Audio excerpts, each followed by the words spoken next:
and gentlemen, the battle is officially on after more than 2 years of political pressure from Democrats. House Speaker Nancy Pelosi today announcing she has, in fact, started an impeachment inquiry against the president. Watch. This week, the president has admitted to asking the president of Ukraine to take actions which would benefit him politically. The actions of the Trump presidency revealed the dishonorable fact of the president's betrayal of his oath of office, betrayal of our national security, and betrayal of the integrity of our elections. Therefore, today, I'm announcing the House of Representatives moving forward with an official impeachment inquiry. I feel like she looks like Michael Jackson's booking photo. Speaker Pelosi said reports that the president tried to get damaging info on Joe Biden from the Ukrainians, perhaps in exchange for military aid, was the straw that broke that poor camel's back. A lot of weight there. The president might have an ace in the hole. The transcript of the phone call with the Ukraine president, he's releasing that tomorrow. And today, he claimed, of course, that he did nothing wrong. Watch. And other countries, like today we're with Iraq and we were with other countries during the day, and every one of them says how crazy it is. We have the strongest country in the world, the best economy we've ever had, and she's talking impeachment. Hasn't even seen the phone call. The phone call was perfect. The call that wasn't perfect and the words that weren't perfect were Joe Biden with respect to his son. Well, never-Trumper and Utah Republican Senator Mitt Romney says Pelosi may have made a major error by launching the impeachment inquiry without first seeing the transcript. I think if I were Speaker Pelosi, I would have waited until the president has released the transcript. He said he's going to release the full transcript, unredacted. I think I'd have waited to see that and read it to see exactly what it says before I went out there with a call for investigating for impeachment. I think she's a bit ahead of her skis, but let's see what the transcript says. She should go skiing in Park City. It's beautiful this time of year. House Minority Leader Kevin McCarthy also says Pelosi went too far. Kevin? I realize 2016 did not turn out the way Speaker Pelosi wanted it to happen, but she cannot change the laws of this Congress. She cannot unilaterally decide we're in an impeachment inquiry. What she said today made no difference of what's been going on. So is this the beginning of the end for the Trump presidency, or have Democrats bitten off a little more than they can chew? It could go either way, folks, and we got a good party panel tonight. We've got the Federalist culture editor, Emily Jashinsky, is here, along with criminal defense attorney, lock him up, David Bruno, and former House Democrat Congressional Press Secretary and a contributor for The Hill, Rochelle Ritchie, joins us as well. Welcome, everyone. Hey, Kennedy. Big Tuesday, not slow. Not slow at all. Here's what I would say as an independent, as I would say to Democrats. Make sure you have the goods, because they promised on every issue, this is it. This is, as Maureen Dowd called it, the one. And I don't know if that's the case because we haven't seen enough. Why are Democrats so confident here? You know, I'm an independent as well, like you, and I'm not really sure if this was really the smart move that they should be taking right now. However, I think we also have to keep in mind that Pelosi just made an announcement, right? She hasn't necessarily called anything to a vote on the House. And I think part of that is because there's a lot of swing Congress members that won in districts that Trump won who are a little hesitant to come out there and fully support. So I think there's also two things we have to look at as well. The bipartisan support was not there with the whole Mueller investigation, right? Then you don't have the support of the American people, because a lot of people don't support impeachment, even on the Democratic side. So she seems to be using Trump's own words at this point, as opposed to waiting on the transcript to determine to move for that impeachment inquiry. That's what I feel like she's doing. And the thing is, a lot of people see the term impeachment inquiry, and they don't pay attention to the news. There's so much happening. It's so fast. There's so many headlines between shootings and potential war and tariffs. If you just lift your head up every once in a while, you might think that the president is actually in the middle of being impeached. Sure. There's no news today because Chairman Nadler has been doing this for weeks now. I mean, we had he's been calling it an impeachment inquiry. Yes, exactly. I mean, it's Nancy Pelosi just sort of codified that terminology. And why? I think it's the 7 freshman representatives that came out yesterday in the op-ed. Right? The timing stinks. It's not only the transcript coming out tomorrow, but the director of national intelligence is testifying on Thursday. as well as the Inspector General. So you wait just 48 hours, please, so we can see the transcript and we can hear the testimony. We might even have the complaint by then. But they are moving forward, and there's pressure on her. And I'm surprised, because there has been pressure all throughout the Mueller investigation since she took the speakership. And now, today, when you could wait 2 days.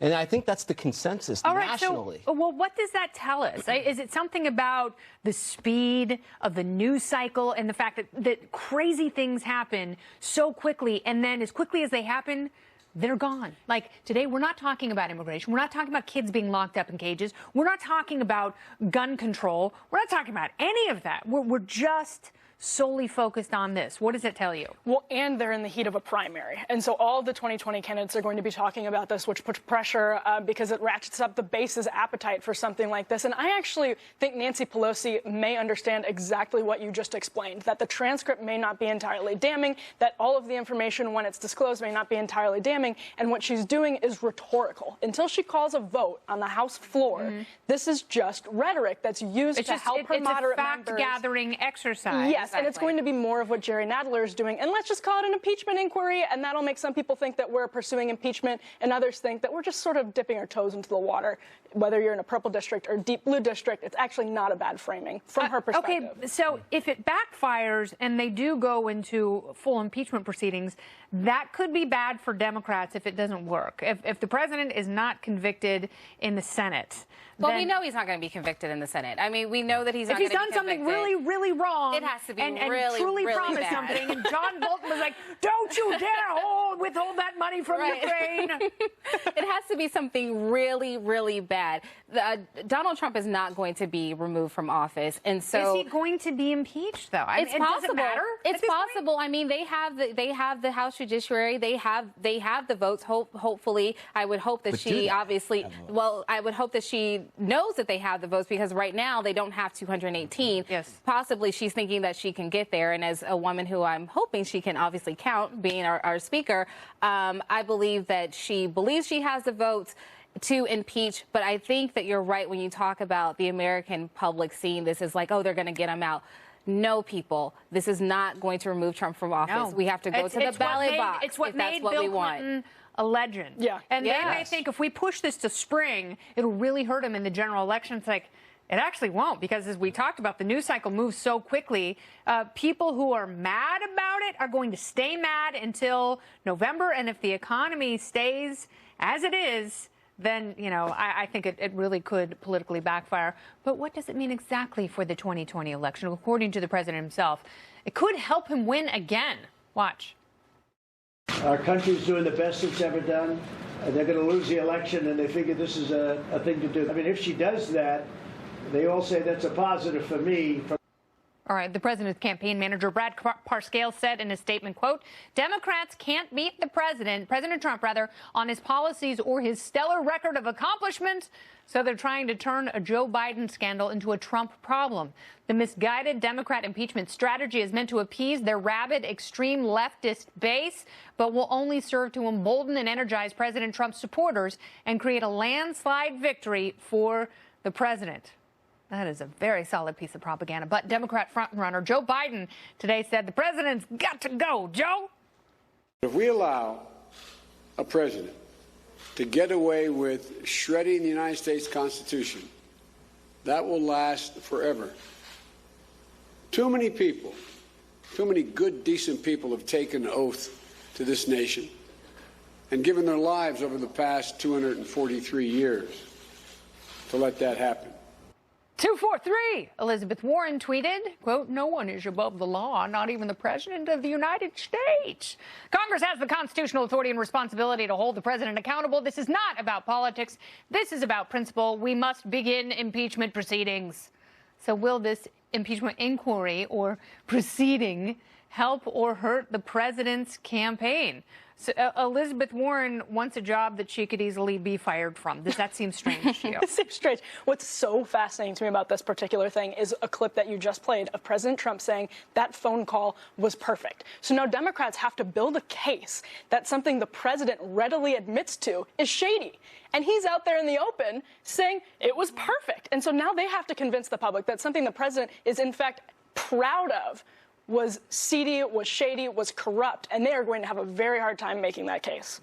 I think you could make the case that the Obama administration was doing something just as nefarious if they were using the giant spy apparatus that we have to spy on and try and derail a presidency or a candidacy, rather. But wasn't that debunked? That has not been debunked, and we're still waiting for the Inspector General's report, especially the FISA aspect of that, and that's where the abuse comes in. It's not necessarily the politics of it. It is the surveillance apparatus and the abuse that follows from that. Yes, that IG report right now is at the Department of Justice and the FBI to be redacted for classified information. So we should be hearing that very soon. But it's not just the Obama actions there. What this story is bringing up is the Biden story as well. I do not think that Biden is going to survive this story. I mean, I think you're right. It's one more thing that helps Elizabeth Warren. I truly believe that. And I know we're going to talk about that later today in the debrief. With Biden or his son. Yeah, but it's the video. We don't know that yet.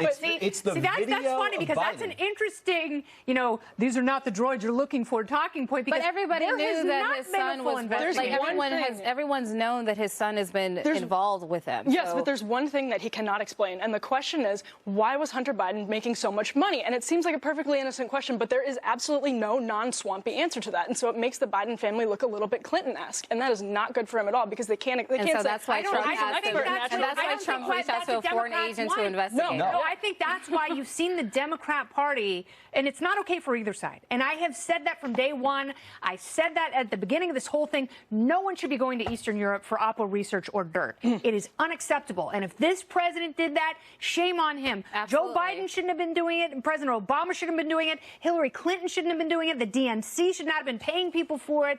All of it is wrong, and it doesn't belong in our presidential politics. But apparently no one has learned that lesson. But right now, Trump is in office, and this is on him. Then vote him out. Right. I know, I agree. Enough of the nonsense. I think we should vote him out. I mean, I think if people do not support Donald Trump, obviously go to the polls and vote.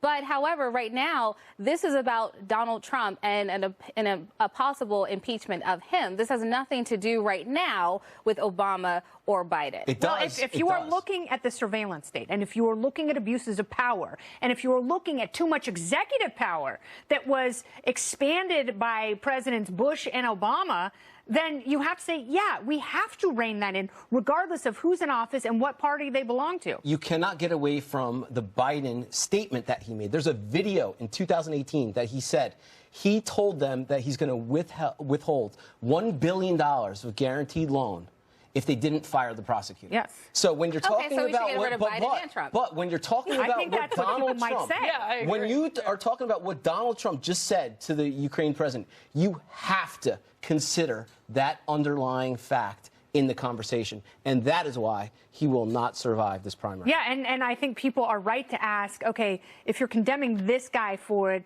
it's not okay for this one to do it. And I think we need, and I've said this all along, we need a uniform set of rules. But in a highly politicized environment, you can't have that, apparently, and that is unacceptable. We're going to talk so much more with the panel because it is a ripe and wonderful Tuesday.